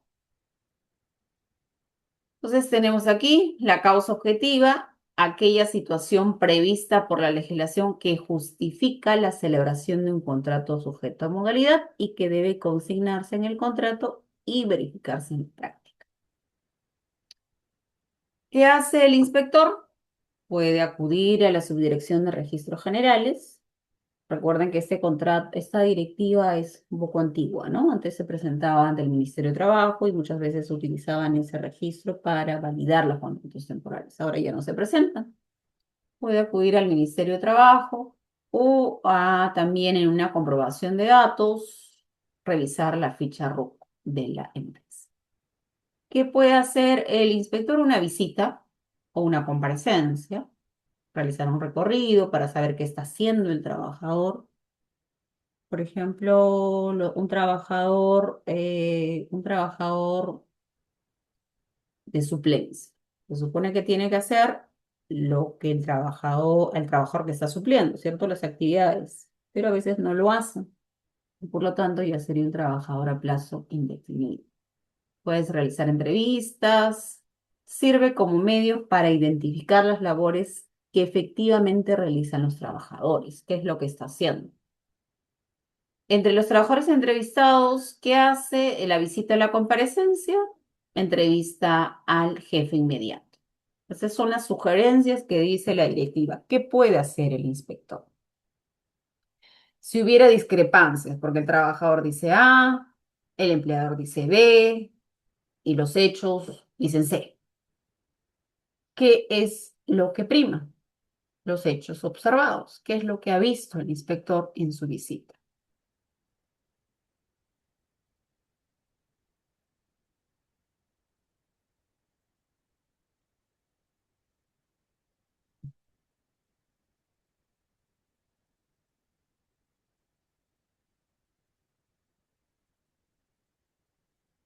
Luego, también verifica aspectos sustanciales, ¿no? Primero, o sea, aspectos importantes.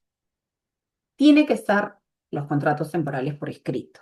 Entonces, no le puedes decir a tu trabajador, por si acaso tú tienes un contrato de 3 meses o tienes un contrato de 5 meses. No, pero yo te dije que tenías un contrato de 5 meses. ¿No te acuerdas? Cuando te entrevisté, te dije que tu contrato iba a ser por 5 meses y a cabo de los 5 meses quiero que te retires. No.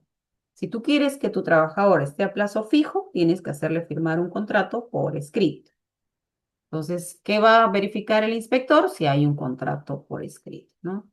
Y que contenga una cláusula que detalle en forma clara y precisa la duración y las causas determinantes de la contratación. Tiene que señalar la duración y las razones que justifican la contratación temporal. Eso es lo importante, ese es el aspecto sustancial.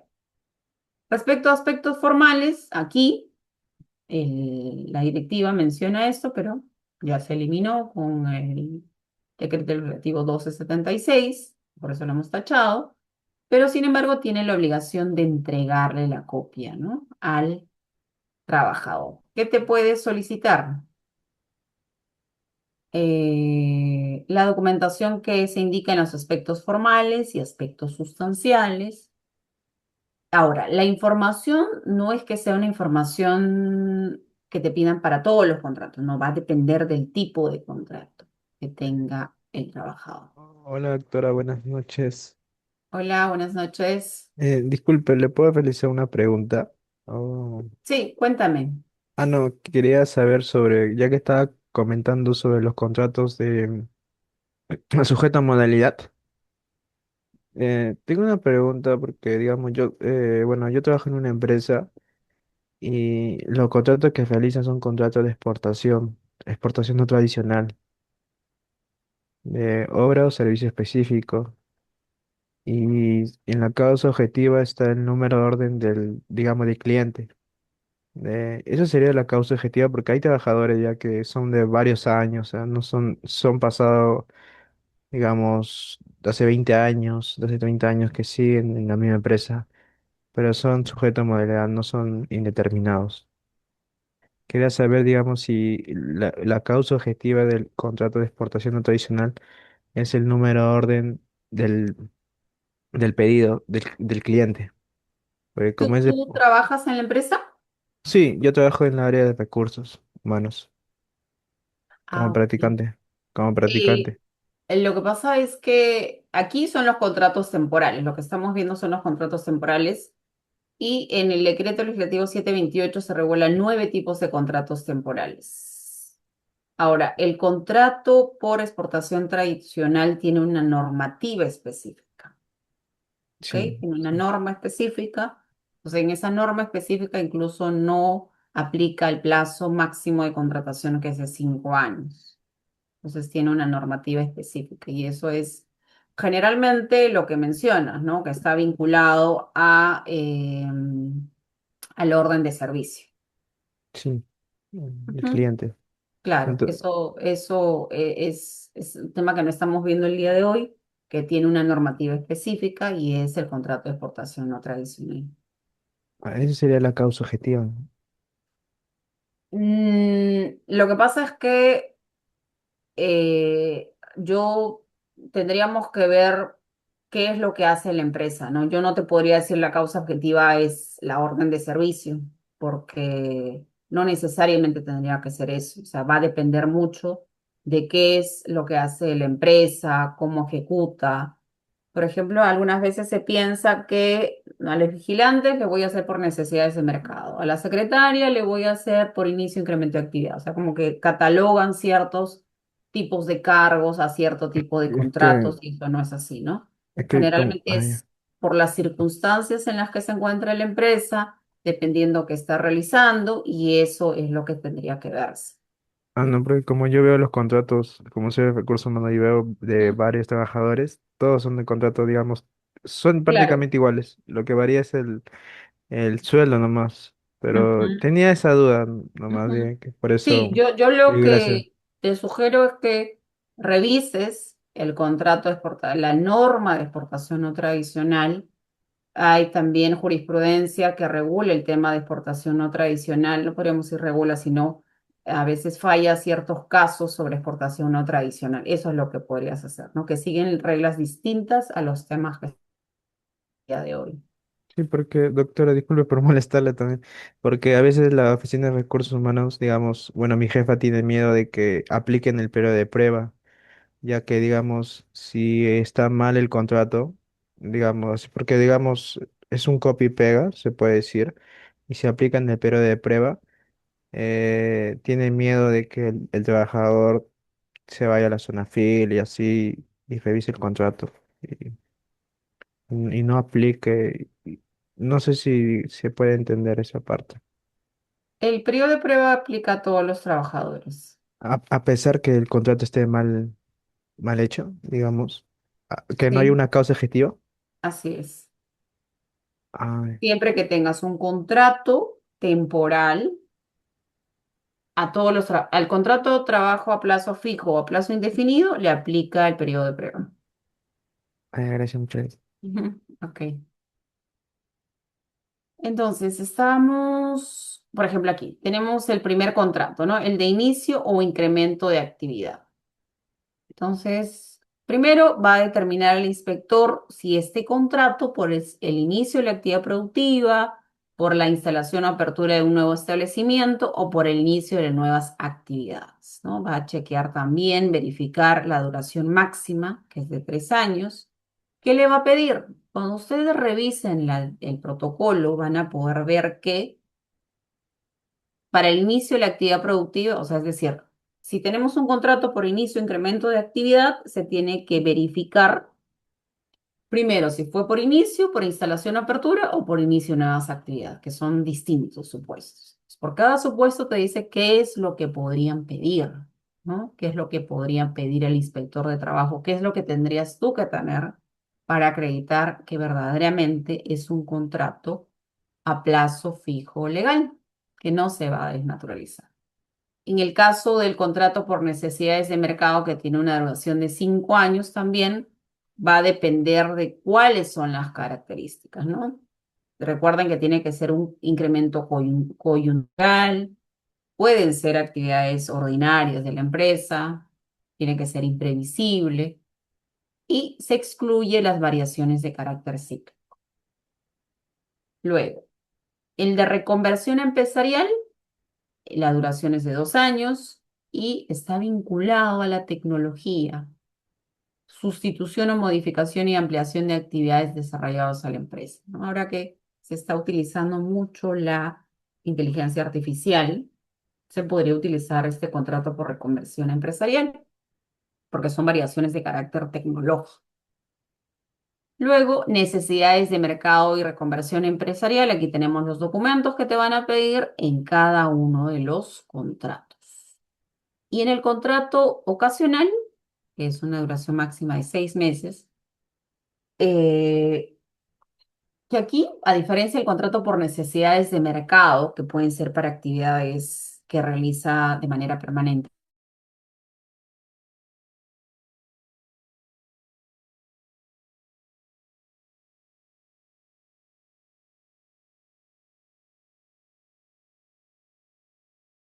que no es habitual. Y en el contrato ocasional, aquí tenemos que hace una distinción en labores habituales y labores no habituales. Y aquí te señala qué documento se va a solicitar. Luego tenemos el contrato de suplencia. Este tiene un plazo mientras dure la suplencia. Recuerden, pero que todos los contratos temporales tienen un plazo máximo de 5 años. Aquí tienes tres supuestos: sustituir temporalmente a un trabajador, se encuentra en la cobertura de puestos estables. Por ejemplo, cuando la empresa le otorga al trabajador una beca por estudios. Y tenemos el contrato de suplencia, te hace unas precisiones sobre la suspensión del contrato que le ocurre al trabajador suplido y el derecho de reserva del puesto, ¿no? Y qué documentos se puede solicitar, se pueden solicitar. El contrato de emergencia, cubrir las necesidades derivadas de un caso fortuito o fuerza mayor. Por ejemplo, un terremoto, un temblor, ¿no? Lo que ha ocurrido ahora, lo que puede ocurrir, por ejemplo, por el fenómeno del niño. El contrato de emergencia, qué significa caso fortuito, qué significa fuerza mayor y qué documentos se pueden pedir. Luego tienes el contrato de obra determinada o servicio específico, tiene un objeto previamente establecido. Y aquí tenemos los documentos que te pueden solicitar. Intermitente, cubrir las necesidades de las actividades de la empresa que por su naturaleza que son permanentes. Aquí tenemos los conceptos de requisito esencial y el derecho de la preferencia. Aquí los documentos que te pueden solicitar. Luego tienes el contrato de temporada. El contrato de temporada, atender necesidades propias del giro de la empresa. Propias del giro de la empresa, ¿no? Pero que tiene un carácter cíclico. Pues tú ya sabes que en Navidad, ¿a quiénes tienes que contratar? Tienes que contratar más trabajadores en Navidad, quizás en fiestas patrias, o en alguna ocasión que sea cíclica. O sea, están vinculados a situaciones que suelen repetirse. Puedes utilizar contrato de temporada porque justo en esos meses necesitas más cajeros, más vendedores, ¿no? Aquí te menciona todos los documentos que te puede solicitar el inspector. ¿Qué se va a verificar en los contratos sujetos a modalidad? El periodo de prueba. ¿Puedes colocar periodo de prueba? Sí. ¿Puedes no colocarlo? También puedes hacerlo. Esa es decisión de la empresa. Las condiciones laborales, las renovaciones, ojo, las renovaciones no son contratos que tú mencionas, se van a considerar las cláusulas del contrato anterior, no. La renovación también tiene que seguir las mismas formalidades, tiene que ser por escrito, tiene que tener su causa objetiva. No menciona que solamente vas a colocar renovación de contrato, ampliación de contrato por 5 meses, ¿no? De tal a tal fecha. No. En la directiva, este protocolo menciona que tiene que cumplir con las mismas formalidades. Y la acumulación del tiempo, ¿cierto? No es que sea válido una liquidación cada vez que firmas un contrato. También se deben respetar los derechos colectivos. Supuestos de desnaturalización, son similares a los que señala el decreto legislativo 728. Todos los supuestos de desnaturalización que señala el decreto legislativo 728. Luego, existe también en este protocolo precisiones respecto a los indicios de desnaturalización. Es decir, que no están en la norma como desnaturalización, sino que el inspector o la inspección del trabajo, mejor dicho, ha considerado que son indicios de desnaturalización. Por ejemplo, la contratación de un trabajador mediante un contrato sujeto a modalidad para un puesto de trabajo que anteriormente había sido ocupado por un trabajador que tenía plazo indefinido. Entonces, hay una materia, desnaturalización de contratos, ¿no? Le va a pedir cómo lo ha registrado en la planilla electrónica. Ahora, ¿cómo va a finalizar estas actuaciones inspectivas? Puede finalizar en acta de infracción o en informe de actuaciones inspectivas. Las infracciones, no celebrar por escrito y en los plazos previstos contratos de trabajo cuando este requisito sea exigible, así como no entregar al trabajador un ejemplar del referido contrato. Entonces, esto es muy grave, ¿no? Se modifica con la 007/2017. Pasa a ser muy grave, es decir, recibe una multa bastante alta. Entonces, aquí te coloca cuáles son las normas infringidas, ¿no? 25.5 es el incumplimiento, y las normas infringidas, la Constitución, el artículo 22, 23, el artículo 4, que te menciona que en principio todos los trabajadores deberían ser a plazo indefinido. También el artículo 72, que necesariamente deben estar por escrito. Se consideran el artículo 77. Los contratos de trabajo sujetos a modalidad se consideran como de duración indeterminada en estos supuestos, ¿no? Que son los supuestos de desnaturalización.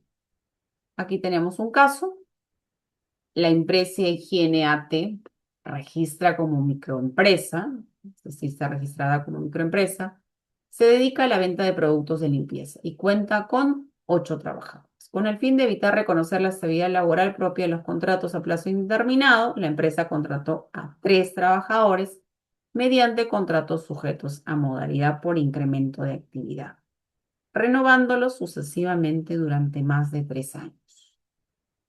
Entonces, incremento de actividad, ¿no? Inicio incremento tiene un plazo de 3 años. No puede superar los 3 años. Durante una inspección se verificó que la empresa justificaba estas contrataciones señalando un supuesto aumento temporal de la demanda. Sin embargo, la autoridad inspectiva comprobó que las funciones desempeñadas por los trabajadores eran permanentes y formaban parte de la actividad habitual del negocio. Además, la empresa no pudo acreditar ninguna causa objetiva que justificara la contratación. Entonces, tenemos la infracción que sería una 25.5, que es muy grave, que es muy grave. ¿Cuántos trabajadores eran los afectados? 3. El porcentaje de la multa, de acuerdo al tipo de empresa, ¿cierto? 0.29 por 5.500, que es la UIT vigente. Recuerden que es la tabla, el valor, dependiendo de los trabajadores afectados, y ese monto se multiplica por la UIT vigente.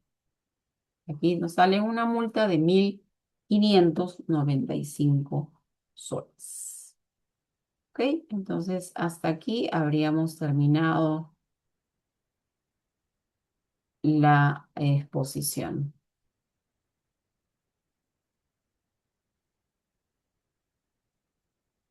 Aquí creo que ya les han pasado el link de asistencia. Entonces,